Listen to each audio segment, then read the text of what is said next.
This is a single man's guide to solo travel. Over the last 4 years, I have been single and I have traveled to many different cities, including in the US and in Scandinavia, recently having traveled to a city in Norway for a month by myself and multiple different cities within Sweden. I've learned so many lessons that I wouldn't have learned even if I just had one friend with me. These are truly lessons that you'll only learn if you solo travel, and they've been absolutely invaluable for my development. I'm going to share them with you now. The first thing you need to do is push your comfort zone constantly. So you need to start talking to people in areas that you would have never talked to them before. And let me tell you about my experience in Norway. So when I first got there, you don't know anything. You don't know anything about the city. You don't even know where the grocery store is. So that's the first thing you got to do is get food. So you got to figure out the grocery store. And when I went to the grocery store, I saw this guy who looked pretty cool working at the register.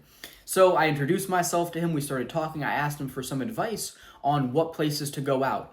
And he told me some really good spots I ended up going to, and they were an amazing time. And it was all because of him I knew where to go. And then I kept seeing him there because I would buy my food on like a one or every 2 to 3 day basis. And then I would go in and say hi to him and see how things were going, little small talk. And then later on at like week 2 or 3, I ended up meeting his friends out.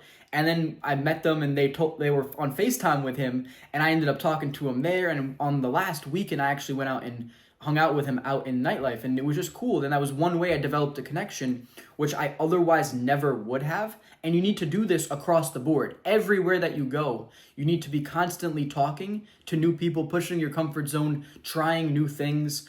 And solo travel really becomes this experience of like learning a new area. Like I said, everything from finding where you're going to buy food to the spots that you can go out in nightlife, meeting girls, trying different coffee shops, new experiences in the city that it has to offer. Like when I was in Norway, there's a bunch of hikes that I could do. There's all these new things that you can do, and you have to push your comfort zone in every single area. And this is where a lot of that growth comes from. And when it comes to meeting new people, you have to be super charismatic. So that is why I built you guys a charisma mastery guide, teaching you all the things you need to do between verbal communication and nonverbal. Like the warmth cues are super important. Things like a big genuine smile, eye contact, warm open body language. These will take you so far. So I broke down everything in this guide, and it's completely for free. It's the first link in the description below. And the next thing you're going to want to do is develop as many connections as possible in the valuable areas that will serve you. So for example, in nightlife, it is super valuable to know the bouncers. So I did this in Norway and in this city to the north of where I am now, both these places, and it's proved to be super valuable. So let me just give you an example from this spot in Sweden that's an hour to the north of where I'm at.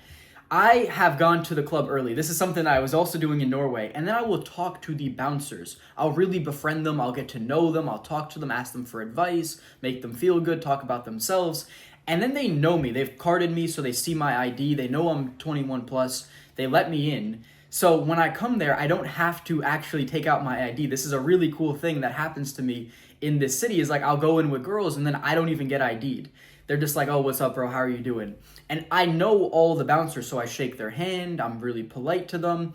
And this has been super valuable for me. And this is also something I did in Norway when I didn't know where to go or what to do, is I would talk to the bouncers, ask them for advice, play a little bit clueless, be like, oh, where's everyone at? Like I'll go a little early and be like, what's going on? And they're like, oh yeah. And then we start talking. We can transition into a conversation. I get to know them. They like me a bit. And then you see them around because you're going to all the same spots. And then they're always letting you in. They know you. It's just a good look to have when you go in with some girls and the bouncer knows you and you have those good connections and maybe you get in when other people don't get in. It's just a value add for developing connections. And if you're trying to do it in nightlife and with the bouncers, I would say just go early. Go before everyone else goes and start chatting with them a bit. This will be so valuable for you. I used to do this just on accident because I would always just be there by myself and have no one to hang out with those first nights when I got there. And I would just end up going out too early, and I would just end up talking to like the bouncers or the few people there.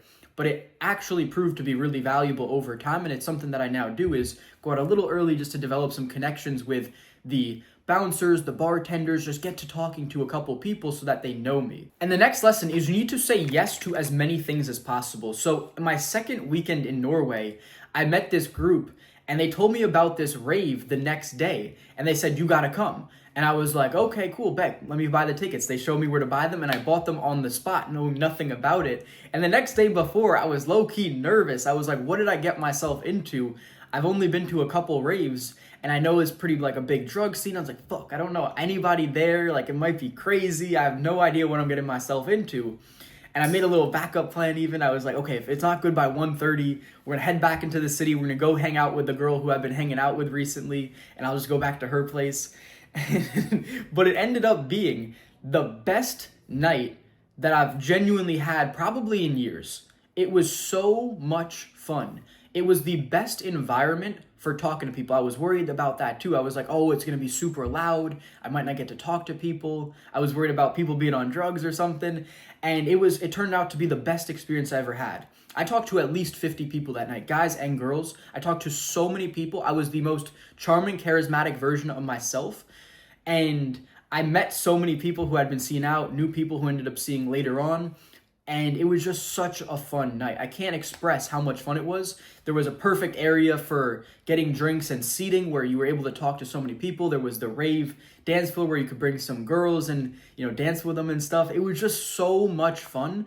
And it was the best experience ever. And I wouldn't have had it if I wasn't out there talking to as many people as I could, just saying yes to new things. So that is one thing you really have to do, is just say yes to new things. And go without expectations. You might be nervous, but just show up anyway and see how it goes. And you'll be surprised how many times when you try new things, they go in your favor. And this next one has been a recurring theme throughout the video, but I need to elaborate it on a little more, which is that you need to talk to as many people as possible. And if you are worried about this, you need to realize that you're never going to see them again after you leave. And this is why I think that it is so powerful to solo travel and talk to new people just in general, because every new person you talk to is a blank slate. They know nothing about you. So you can try out all the new things that you want to try out. So for example, before I went to Norway, I read a book on charm. I'd already been very charismatic at this point, but I wanted to try out some of the new tactics that I read in this book on charm, especially things like flattery, giving compliments, just different things that I wanted to really try in terms of some of the nonverbal communication it talked about, like eye contact, big genuine smile, things along those lines. And I really wanted to focus on them. And that's exactly what I did there, especially on that night when it was the rave. I was complimenting so many people. I must have given dudes like so many compliments in terms of like, bro, you're so big. What is the secret to getting so big? Little things like that. Or you are handsome, bro. Like, what? You're going to get all the girls tonight. You just tell guys the things that they like to hear. I mean, those are, if you told me I'm big and what's the secret, I'm gonna be like, oh, bro, really? You think I'm big? Or it's like, oh, you're so handsome, you get all the girls. I actually get that compliment sometimes, so I like to give it to other people as well, like spread the positivity. And these are just things that are gonna make people feel good. And that was my first time really applying that to the highest degree possible, because I knew I was never going to see those people again. And same thing with girls. Like, I know not to, for me, I don't really compliment girls on beauty right off the bat, but I was trying different compliments. Like, this girl had a Cleopatra tattoo on her arm, and I complimented that. Or this girl had a really cool pistol with a suppressor, and I complimented that. And I was practicing different things that I had from this book, that I learned from this book, which maybe otherwise I wouldn't have done. But now after, it really teaches you that everyone you meet, no matter where you go, even if it's in your hometown or anyone you interact with, you can just be the best version of yourself. It really doesn't matter. You can try out these things all the time. People are just going to accept it. There's nothing to fear. Whereas my younger self, like especially growing up in high school, I was so afraid to try new things. I wanted to be more social, but didn't know how. Like, there was all these things that were holding me back. And solo travel will really snap you out of that mindset quickly and allow you to try out these new things and be the best version of yourself and talk to as many people as possible without fear. And then you can really ingrain that into your identity and become the new best version of yourself that you want to be. And you'll probably have tons of success with making friends, meeting girls, like having a bunch of fun. And this is just going to serve you so much in life to develop you at a rate that you otherwise wouldn't have developed at. And the last thing that you got to do is you got to be easygoing, you got to be fun, you got to be positive. If you are these things, it's going to be very easy for you to make friends. That's the type of person that I want to spend time with when I meet someone, is someone who is fun, easygoing, they're fun to hang around, they're really positive. No one wants to hang around a negative, depressing person. If that's the type of energy you bring into interactions, you're really going to struggle with solo travel. So you got to cultivate that positivity, the optimism, the easygoingness, just saying yes to whatever, just being down, talking to girls. You got to be the guy who will talk to girls for other guys, set them up with things. You just got to be the fun, easygoing person that everyone wants to be around. And then solo travel will be super easy and fun for you if you can be this person, if you can be this charismatic, outgoing, fun individual, solo travel is going to be on easy mode. And for that reason, I built you a charisma mastery guide, which breaks down all the verbal things that you need to do, along with all the nonverbal cues in terms of like warmth cues, which are super important and underrated, and things like eye contact, big genuine smile, open body language, and it goes on, and also all the things to avoid, the negative body language, which is going to hold you back and mess you up if you were to do these things. So there's so many things in there that are going to just help you be the best, most charismatic version of yourself, and that's completely for free. It's the first thing in the description below.